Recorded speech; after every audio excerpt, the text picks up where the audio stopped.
Hello students, स्वागत है आप सभी का। इस वीडियो से हम हमारा जो सामाजिक और राजनीतिक जीवन, हमारा जो राजनीतिक विज्ञान की जो किताब है, जो बुक है, उसका जो दूसरा अध्याय है उसको हम शुरू करने वाले हैं। चैप्टर का क्या नाम है, अध्याय का नाम है धर्मनिरपेक्षता की समझ। अब हमने जब पहला अध्याय पढ़ा था, पहला चैप्टर जब हमने रीड किया था, तो उसमें हमने मौलिक अधिकारों के बारे में चर्चा की थी। जितने भी हमें अधिकार दिए गए हैं, हमारे संविधान में जो अधिकार हमें प्रदान किए गए हैं, उन अधिकारों में हमने धर्मनिरपेक्षता की चर्चा की थी, जिसमें हमने लिखा गया था कि किसी भी व्यक्ति को किसी भी तरह के धर्म का जो अनुसरण करने का अधिकार कौन देता है? संविधान देता है। तो उसी से रिलेटेड जो आगे का कॉन्सेप्ट है धर्मनिरपेक्षता, जिसमें क्या होता है कि धर्म के आधार पर किसी भी व्यक्ति के साथ भेदभाव नहीं किया जाएगा और ना ही सरकार किसी धर्म को विशेष अधिकार देगी या सरकार किसी भी धर्म को प्रमोट करेगी। तो इसी को आगे बढ़ते हुए हम दूसरे चैप्टर में ये समझेंगे कि धर्मनिरपेक्षता क्यों आवश्यक होती है किसी देश में, धर्मनिरपेक्षता का मतलब क्या होता है, एक असली धर्मनिरपेक्षता किस प्रकार की होती है और हमारे भारत की जो धर्मनिरपेक्षता है वो किस प्रकार की है। इसके बारे में हम एक विस्तार में चर्चा करेंगे, विस्तार में हम इसको समझने का प्रयास करेंगे अपने तरीके से, अपने नज़रिए से, लेकिन किताब की भाषा में। तो चलिए स्टार्ट करते हैं। भारत की धार्मिक स्वतंत्रता को किसी गैर धर्मनिरपेक्ष देश के साथ तुलना कर कल्पना कीजिए। इसका मतलब क्या हुआ? देश में, हमारा देश है जो हमें क्या करता है? धार्मिक स्वतंत्रता प्रदान करता है। धार्मिक स्वतंत्रता का मतलब क्या है कि हमारे देश में किसी भी व्यक्ति को किसी भी धर्म को अपनाने के अधिकार प्राप्त है। अगर वो उसकी इच्छा से किसी धर्म को अपनाता है, किसी धर्म के विचारों को किसी धर्म के विचारों का अनुसरण करता है, किसी धर्म के व्यवहारों को अपने व्यक्तिगत लाइफ में उतारता है और उसका अगर प्रचार प्रसार भी करता है, तो भारतीय संविधान उसे इसकी स्वतंत्रता प्रदान करता है। लेकिन इसी देश को, इसी व्यवस्था को किसी ऐसे देश के साथ में आप जोड़ कर देखिए। अब आप ऐसे देश की कल्पना कीजिए जहाँ पर ऐसा कुछ भी नहीं होता है, जहाँ पर सरकार जो होती है वो किसी एक धर्म विशेष को क्या करती है? बल प्रदान करती है और उसी धर्म विशेष के लोगों को भी अधिक अधिकार प्रदान करती है, तुलना में उनके जो उस धर्म के नहीं हैं। जैसे कि फॉर एग्जांपल किसी देश में किसी देश में एक पर्टिकुलर जो धर्म है उसको अधिक वरीयता दी जाती है, क्योंकि वहाँ की सरकार जो है उस धर्म को उस धर्म को प्रमोट करती है। तो इसमें क्या होगा कि जब दूसरे धर्म के लोग जो हैं उनके साथ में भेदभाव किया जाएगा, वो कौन करेगा? सरकार करेगी। तो ये फ़र्क होता है किसी धर्मनिरपेक्ष देश में और गैर धर्मनिरपेक्ष देश में, कि वहाँ क्या होता है कि धर्मनिरपेक्ष देश में धर्म के आधार पर किसी भी तरह का भेदभाव नहीं किया जाता है। ये भेदभाव किस तरह का होता है, इसको देखते हैं। धर्म के आधार पर भेदभाव भेदभाव बहिष्करण और उत्पीड़न हो सकता है। इनका क्या मतलब है? भेदभाव का मतलब नौकरी के संबंध में हम देख सकते हैं, जॉब्स के रिलेटेड देख सकते हैं, किसी भी तरह के सामाजिक कार्यक्रम के संबंध में जो भेदभाव होते हैं, उन भेदभावों की बात करते हैं कि यदि ऐसा भेदभाव किया जाए कि इस धर्म का व्यक्ति है जो इस जो कार्यक्रम है, किसी कार्यक्रम में भाग नहीं ले पाएगा, इस धर्म का व्यक्ति इस तरह की नौकरी नहीं कर पाएगा या इस तरह के पद पर नहीं बैठ पाएगा, तो ये होता है हमारा भेदभाव। बहिष्करण का मतलब यही होता है कि जो विशेष धर्म के लोग हैं वो बाकी सभी धर्मों के लोगों का त्याग कर देते हैं, उन्हें कहीं पर आने जाने की पाबंदी हो जाती है, उन्हें कहीं पर आना जाना, उनका जो आना जाना है वो रोक दिया जाता है। मंदिर है, किसी सार्वजनिक स्थल है, सरकारी स्थल है, वहाँ पर भी आना जाना जब उनका रोक दिया जाता है, ये बहिष्करण कहलाता है।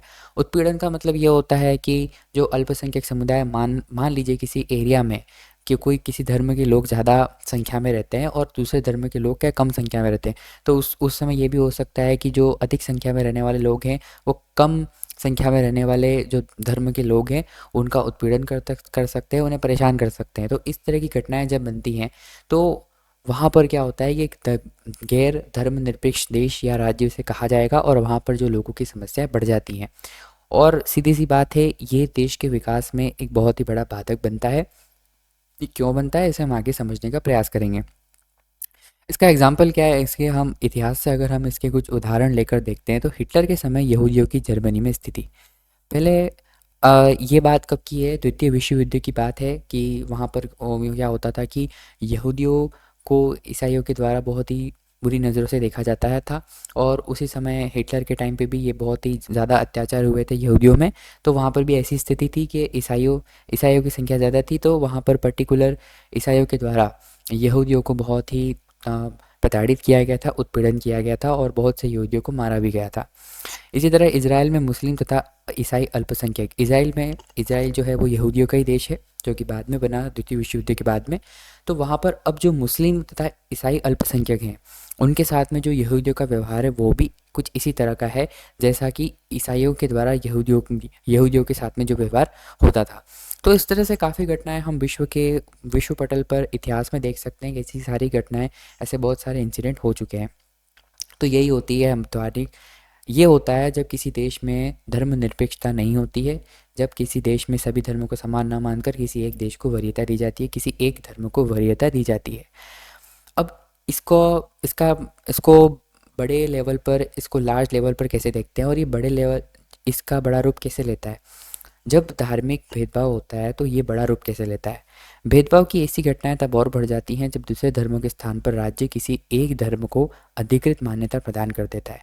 ऐसी घटनाएं कब बढ़ जाती हैं? देखिए, जब व्यक्ति विशेष या व्यक्तियों का समूह जब ऐसी चीज़ें करता है तो इसको कंट्रोल किया जा सकता है कैसे? यदि राज्य सरकार, यदि जो राज्य की सरकार है, यदि किसी देश की सरकार है, ऐसे कानूनों को बनाती है और ऐसी जो चीज़ें की जाती हैं लोगों द्वारा उसे रोक देती है।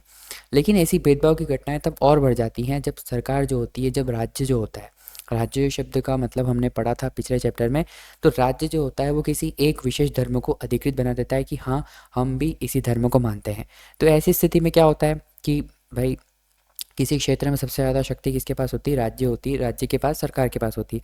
तो जब सरकार भी किसी एक विशेष धर्म को प्रोत्साहित करने लग जाए, किसी एक विशेष धर्म को बल देने लग जाए, उस विशेष धर्म को अधिकार देने लग जाए, तो उस समय ऐसी घटनाएं और बढ़ जाती है क्योंकि लोगों को फिर और शक्तियाँ मिलने लग जाती है।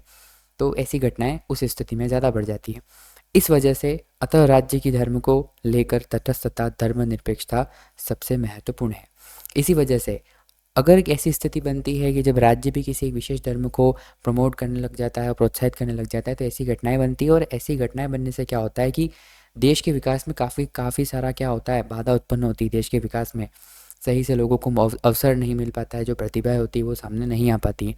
तो इस वजह से राज्य की धर्म को लेकर तटस्थता का मतलब कि हम सभी धर्मों को एक समान मानते हैं, किसी भी धर्म को हम प्रमोट नहीं करते, किसी भी धर्म को हम हमारी ओर से हम प्रोत्साहित नहीं करते, हमारे लिए सभी धर्म समान हैं। ऐसा राज्य जब ऐसी सोच को लेकर, ऐसी व्यवस्था को लेकर चलता है, ये सबसे महत्वपूर्ण होता है किसी देश के विकास के लिए, किसी देश के संतुलन को बनाए रखने के लिए महत्वपूर्ण है। तो हम इस चैप्टर में इसी सब चीज़ों को डिस्कस करने वाले हैं। इस चैप्टर में हम क्या पढ़ने वाले हैं इसको देख लेते हैं। पहले हम पढ़ने वाले हैं कि धर्मनिरपेक्षता क्या है। हमने एक छोटा सा परिचय देखा है धर्मनिरपेक्षता के बारे में, क्या होता है इसको समझने का हमने प्रयास किया है। आगे हम धर्मनिरपेक्षता क्या है इसको पढ़ेंगे। इस वीडियो में हमने धार्मिक समानता अगर नहीं होती है तो क्या स्थिति बन सकती है उसको देखा।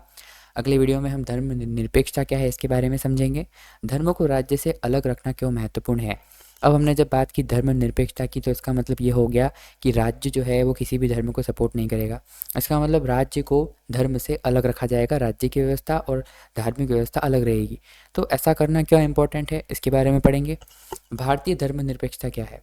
अब हमने देखा कि जो वेस्ट कंट्रीज़ हैं, जो पश्चिमी देश हैं, उनकी धर्मनिरपेक्षता अलग तरह की है। भारत की जो धर्मनिरपेक्ष व्यवस्था है वो अलग तरह की है।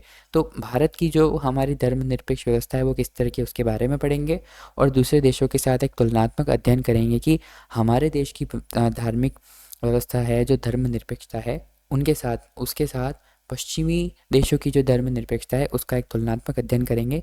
क्या अच्छा है, क्या बुरा है, इसके बारे में हम पढ़ेंगे। तो आई होप आपको समझ में आ गया होगा। किसी भी तरह की कोई भी प्रॉब्लम हुआ तो कमेंट बॉक्स में आप बता सकते हैं। धन्यवाद।